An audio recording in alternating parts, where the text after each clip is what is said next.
Hello ඇක්කවලෝගස් ඉතින් කොහොමද ඔන්නලා වෙන්න වගේ මේක තුලා ඉන්න මගේ ඇක්කවලොග්ස් LK YouTube channel එකට. ඉතින් ඔයාලට මතක ඇති මම ඉස්සලා වීඩියෝ එකක් දැම්මා. ඒක කියලා තිබ්බම ඉස්සලා පෙන්නපු ටැංක් එකේ setup එක වෙනස් කරනවා කියලා එන්න ඒක ගැන වීඩියෝ එකක් තමයි අද ගෙනල්ලා තියෙන්නේ. එහෙනම් වීඩියෝ එක ඉස්සරහට බලාගෙන යන්න.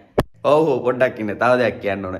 ඒකේ ටැංක් setup එක මම දැනටමත් වෙනස් කරලා තියෙන්නේ. හැබැයි ඒක මට සෙට් නැහැ.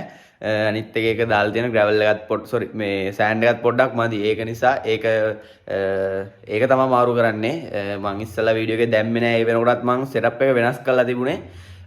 ඒක අපි මාරු කරලා වීඩියෝ එකක් ගන්නවා. ඒකයි vlog එකකටත් හොඳයිනේ. දාන්න මගුලුකුත් නැහැ. හැමදාම අර එක ටැංක් එකේ දාන්න බෑනේ. මම අනිවාර්යෙන් අප්ඩේට් වීඩියෝ එකක් ගේන්නම් ෆෝන් එකෙත්. එහෙනම් මේ වීඩියෝ එක බලන්න ඉස්සරහට සෙට් වෙමු. ඔයාලට මතක ඇති මගේ අප්ඩේට් වීඩියෝ එක බලුවනම් මේ ටැංක් එක මේ විදිහට නෙමෙයි තිබුණේ. මුකුත්ම තිබුණ නැහැ. මේ ඩ්‍රිප් ෆුඩ් ප්ලාන්ට් එහෙම ප්ලාන්ට් තිබුණා හිටවලා තිබුණ නැහැ. ඩ්‍රිප් ෆුඩ් එක තිබුණ නැහැ. දැන්ට මේ විදිහට තමයි ටැංක් එකේ තියෙන්නේ. එහෙම ලොකුවට අප්ඩේට් කරලා නැහැ. සෑන්ඩ් එකේ එකම තමයි. ඊට පස්සේ මාළු ටිකක් දාන තියෙනවා. ප්ලාන්ට් ටිකක් හිටවන තියෙනවා. ඒ ටික තමයි දැන්ට කරගෙන තියෙන්නේ. බලමු එහෙනම් වැඩේ වෙන්නේ කොහොමද කියලා. මේ සෙටප් එක සම්පූර්ණයෙන්ම දැන් වෙනස් කරනවා. හරි එහෙනම් ඉස්සෙල්ලාම අපි ටැංක් එකේ වතුර ටික අයින් කරගෙන ඉමු. ඊට පස්සේ ඊටු වැඩ ටික කරමු. ඔයාලට තව දෙයක් කියන්න ඕන. ඔයාලට මතක ඇති මගේ අප්ඩේට් වීඩියෝ එක බැලුවා නම් මම ඒකේ කියනවා රෙඩ් ගැලැක්සි ඉන්න ටැංක් එකේ මේ ඒකට අනිවාර්යෙන් කලර් බූස්ටර් ලයිට් එකක් ගා ගන්න ඕන කියලා. සෝලර් කලර් බූස්ටර් ලයිට් එකක්. ඒකේ වීඩියෝ එකකුත් මම ඉක්මනටම අරන් එන්නම්. ඒක ඉක්මනටම ගා ගන්න ඕන. මොකද නැත්තම් මාළු වගේ කලර්ස් එන්හෑන්ස් වෙලා ලොකු වෙනකොට ටිකක් ගන්න අමාරු වෙන තත්ත්වයක් තියෙන්නේ.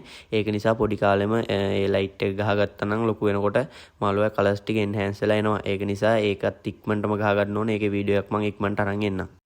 එතකොට මේ ටැංක් එකේ ඉන්න මාළු වර්ගයේ මේ ඇල්බිනෝ ටෙට්‍රා මාළු හදන කට්ටිය නම් දන්නවා බිගිනර්ස්ලා සමහරක් විට දන්නේ නැතුව ඇති ඒක නිසා කිව්වේ. ඊට පස්සේ ගියාම මෙන්න මේ ඇල්බිනෝ ටෙට්‍රා එක මේ ප්ලාන්ට් කනවා මේ මොකද්ද දන්නේ නැහැ. හේතුව සාමාන්‍යයෙන් එහෙම ටෙට්‍රා වර්ග ප්ලාන්ට් කන්නේ නැහැ. සාමාන්‍ය ප්ලාන්ට් ටැංක් එකක් අපි හදනවා නම් සාමාන්‍ය එකට හැම මාළුවෙක්ම දාන්න බෑනේ.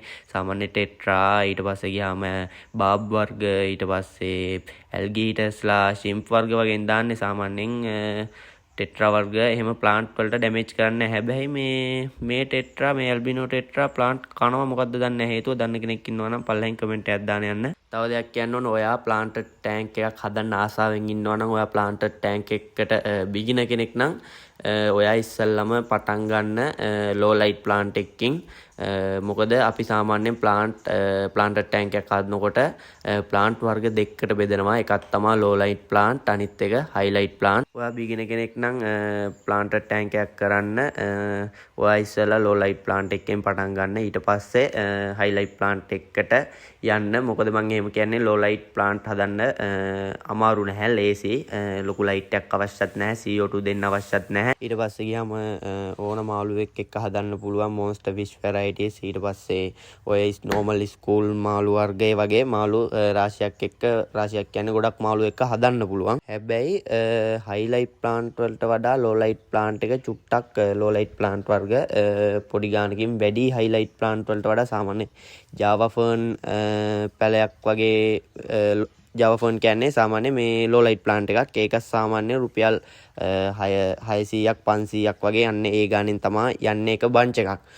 ඊට පස්සේ ගියාම ඇනුබියස් වර්ග ඒ වගේ වර්ග ගණනාවක් තියෙනවා ලෝලයිට් ප්ලාන්ට්. හැබැයි හයිලයිට් ප්ලාන්ට් ටිකක් ගණන් අඩුයි. හැබැයි වියදම ටිකක් යනවා. මොකද CO2 දෙන්න ඕන. ඊට පස්සේ ගියාම හොඳ ලයිට් එකක් දෙන්න ඕන. ඒ වගේ දේවල් කිහිපයක් තියෙනවා.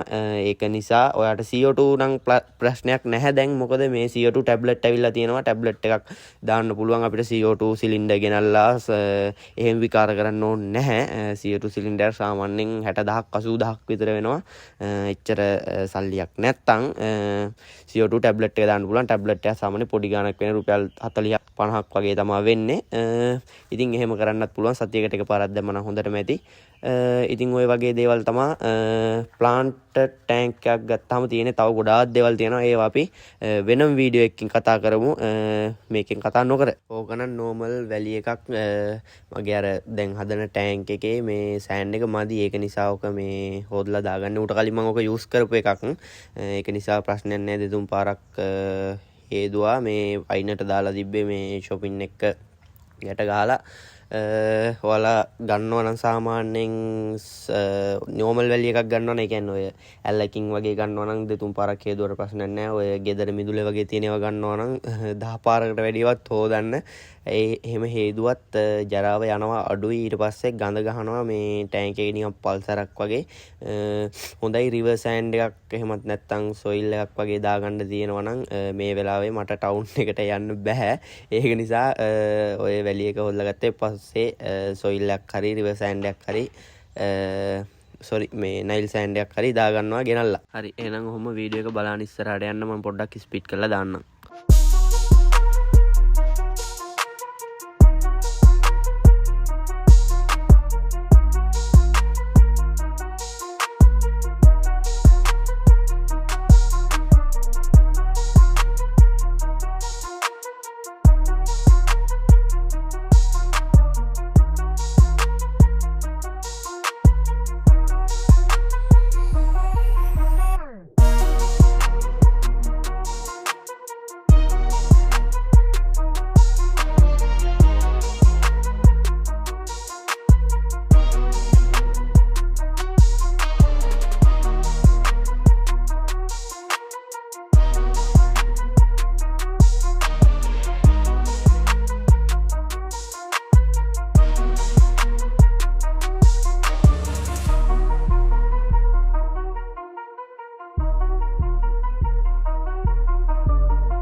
හරි ඉතින් ඔන්න ඔය විදිහට තමා අවසාන අවුට්පුට් එක තියෙන්නේ. මේ කිසිම පිළිවෙලක් නැහැ නිකන් මේ කැලයක් වගේ. ඕක දවස් දෙක තුනක් ගියාම හරියනවා. ක්ලවුඩි ගතියකුත් තියෙනවා. ඊට පස්සේ ඔයාලට ඔය දැන් පේන්නේ හරියටම සතියකට පස්සේ දැන් මේ ක්ලවුඩි ගතිය නැති වෙලා ඊට පස්සේ ගියාම ප්ලාන්ට් ටික පොඩ්ඩක් ඇදිලා ඇවිල්ලා තියෙනවා. අර නැමිලා තිබ්බු තැන් වලින් එහෙම කෙලින් වෙලා ඇවිල්ලා තියෙනවා. පොඩි දළු ටිකක් එහෙම දාලා තියෙනවා. ඉතින් ඔන්න ඔය විදිහට තමා හරියටම සතියකට පස්සේ තියෙන්නේ. දවස් 3කින් විතර මං මේ ටෙට්‍රා සෙට් එකත් දාගත්තා. හැබැයි මෙයාලා දැන් අයින් කරගන්න ඕන. මොකද මෙයාලා ප්ලාන්ට් වලට ඩැමේජ් කරනවා. මෙයාලා මේ තව ටිකක් මෙයාලගේ මේ ටෙට්‍රා වර්ගයේ අර නියොන් ටෙට්‍රා එක මීට වඩා පොඩි එක අන්න ඒක දාගන්න ඕන. දැන්ට නම් අවුලක් නැහැ ටැංක් එක. CO2 ටැබ්ලට් එකක් එහෙම දාලා දැන් මේ ෂේප් එකේ තියෙනවා ටැංක් එක. ඔය පේනවා දළු දාලා තියෙන්නේ. ඔන්න ඔය විදිහට තමයි දැනට තියෙන්නේ ටැංක් එක.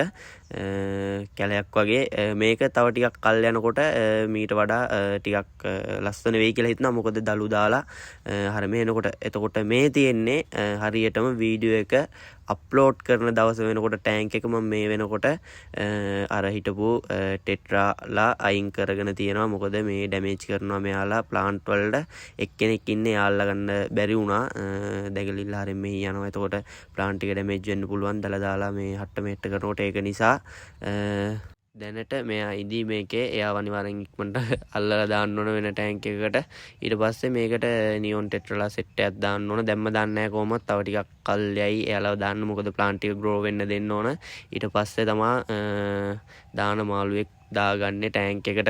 ඊට කලින් කොහොමත් ඇල්ගී ටිකෙනෙත් තව දාගන්න ඕන. මොකද තනින් තන පොඩ තියෙනවා ඇල්ගී. ඒ විදිහට තමයි ඉතින් මේ වීඩියෝ එක ඉවර වෙන්නේ.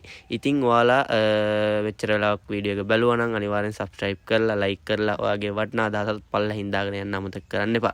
ඉතින් අදට ගිහිල්ලා ඉක්මනින්ම වීඩියෝ එකක් අරන් එනවා solar color booster light එක ගැන. ඉතින් ඒ වීඩියෝ එකත් බලන්න bell icon එක all press කරලා තියාගන්න. ඉතින් අදට ගිහිල්ලා මේ Aqualox LK